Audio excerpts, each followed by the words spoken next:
Good morning, everyone. It is December the 9th, 2025. I'm glad everyone, and hopefully everyone, is watching the videos on the homeless there on the cold and the warnings that are coming in from the shelters again due to the cold.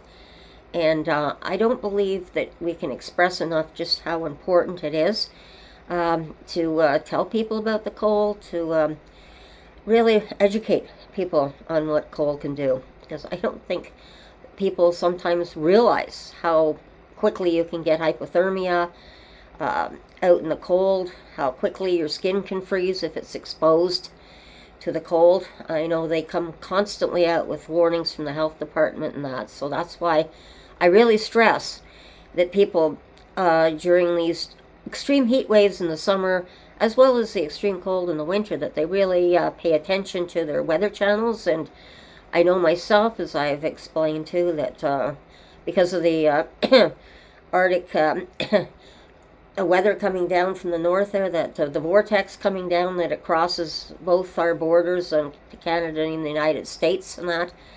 And so myself, what I do is, because I'm so aware of it, I subscribe to the weather channels, not only in Canada, but the weather channels as well in the States, to try and give me an idea of some of the long-term weather that's going to hit us when it hits, to make sure that we can avoid things, so that if there's something coming up from the States, for example, tornadoes are coming up through the Midwest of the States that can hit us here in Canada, I like to know about them in advance. And so by the time we get warnings up here, that we get the tornado warnings, if they do happen to cross the border, and with extreme weather, even if it's not crossing the border, it's always nice to know what's happening and trying to be prepared for it, the weather and what's going to be hitting us.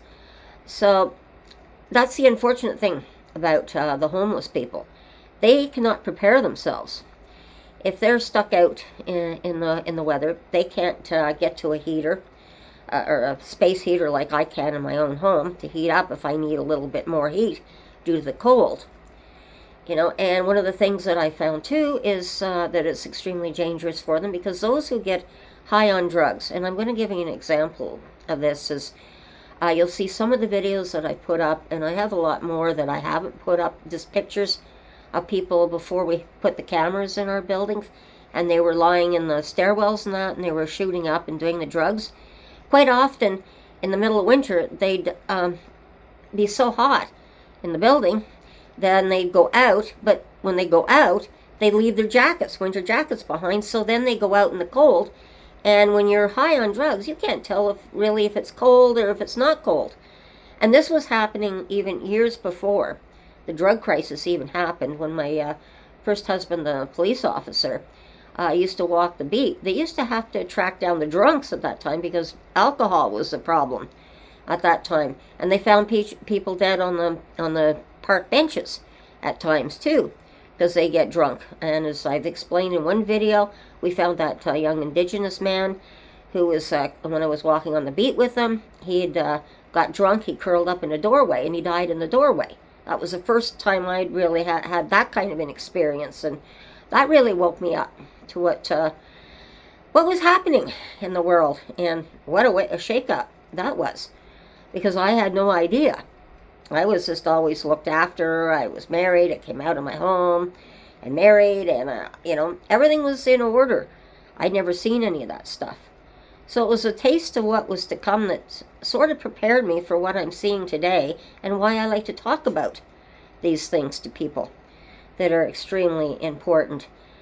So it's not, and I want to explain, when you're in your house, like I talked a little bit about my video there before I put up on the shelters and that, what was going on, what it was like being in the house when you're cold and you're frozen. So I want to explain why I understand so much. It's because when I married my second husband, we inherited a house that had been built by the great-grandparents, and the great-uncle was living in the house, and he died.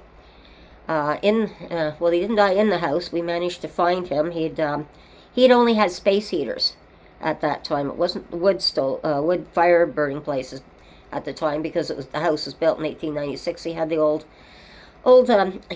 stove heaters at the time, and he went to get up to go and heat the house with the space heaters that they had at that time, and he fell coming down the stairs. He was 92 years old. He broke his hip. He managed to crawl all the way back up to the stairs because we had a fire escape at that time on the side of the house. He got into that room. So when all of a sudden we couldn't reach him, of course we went and checked on him, and we found him definitely. Fortunately, he dragged himself into the spare bedroom where when we went up the fire escape out to look in, we saw him lying on the floor. So we were able to get him. But unfortunately, when he went to the hospital, he ended up dying in the hospital because he had cancer at that time. And it was not a good thing. But we inherited this old house. Now, these old houses built back in that time, for insulation, they just put kind of like a tar paper against the walls. So we're looking at this because we're re-renovating the house after we got it and realizing, well, there's no insulation whatsoever in the walls. So we put the blowed-in insulation in between the walls. And it was a brick house at the time. So we thought, okay, that would do good enough. But then during the winter, during the seasons when it drops so terribly cold here in Ottawa, and we found we were just freezing in the house, even with the furnace going full blast. So we had a problem because when the uncle couldn't start the space heaters, one of the neighbors also was calling up the family quickly that we better get into the home because there was water pouring out the second floor. And when we finally got into the home as well, because my father-in-law, after the great uncle had gone to the hospital, hadn't got in to put the space heaters on, that the cold had broken the pipes, so we had water. And then we had this water damage, because the eavesdropper in the back of the house was wearing the bricks down, so we thought, okay, those bricks are going to come down, so we'll just take the back end of the house off, the bricks off, and we'll just put up siding. Well, when we got the bricks down, we looked at the side of the house, and due to the water damage from years ago, we were seeing that the bricks from the sides of the house were also going. They were going to fall because of the water damage, and they were just buckling.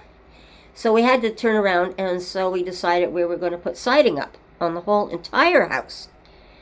But before we put the siding up, because we found out it was cold experience, we also put the pink plastic insulation up before we even put the siding up on top of that. And I can remember, this is how cold it can get. It goes into the -40 sometimes, and this is what I remember as a child, and this is what we're starting to get already into the, I think it was -28 or something like that last night. So I'm still bundled up here. I've still got my little space heater going beside me here. Because when it dips down on these old, and this is an old apartment building that was built in the 50s, I believe, in that era of time that I'm living in right now. So I need the extra space heater. So but the coldest winter I remember it dipping down here in Ottawa, and Toronto is only about 300 miles from Toronto. That winter it was so cold with the wind chill factors, and it's the wind chill factors. That north wind, when it starts blowing through this apartment building, it's cold, very, very cold, even when we've got space heaters all around. That during most reasonable temperatures, we're nice and cozy and warm, but it doesn't do that as well. So in this old house that I was talking about at the time, the temperature was dipping down to -52 with the wind chill factors. Toronto was affected with the 52 wind chill factors too. Everything froze. We couldn't get our cars started. The batteries on the cars were gone. We couldn't move around. Everything was so frozen. Toronto was in a state of panic. The mayor, I remember at the time, he called a state of emergency, and the army had to come in and help.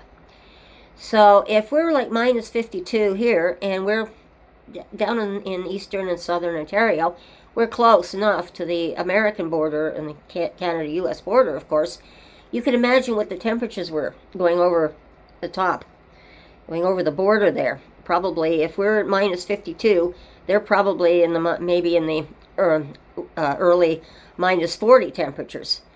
So this is why I'm really trying to impress on you that during this time periods of like extreme heat in the summer, extreme cold in the winter, why we need to be watch our surroundings so closely. And watching our surroundings is not only to prepare ourselves or make sure that don't get harmed. It's also by watching our surroundings we are able to be aware of people that may be in trouble as well. And so we may be the one, if they're in trouble, to pick up our cell phone and call for help if they need help. So this is why it is so terribly, terribly important. I know I'm taking my time. I know I'm maybe what some people say I'm maybe talking out of my hat. But I want to express just how important it is and why they're sounding the alarms right now. So please, people, be aware of your surroundings. Be safe. And we'll talk again soon. Okay? Bye-bye. Take care.